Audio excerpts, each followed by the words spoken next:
The baby was lying on her back. A bluebird flew in through the window. The bluebird had blue eyes. It sat on the baby crib. The baby had a bell around its neck. The bell rang. The baby smiled. The baby reached for the bell. The bird shook its head. The bell fell off the bird's neck. It fell next to the baby. The baby picked up the bell. The baby rang the bell. Another bluebird flew in through the window.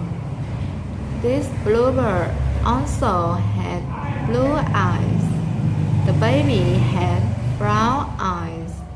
The birds looked at the baby. The baby looked at the bird. The baby rang the bell again. Both birds flew away. The baby started to cry.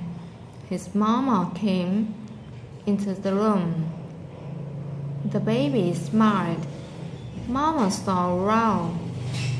She asked the baby where the bell came from. The baby pointed at the window.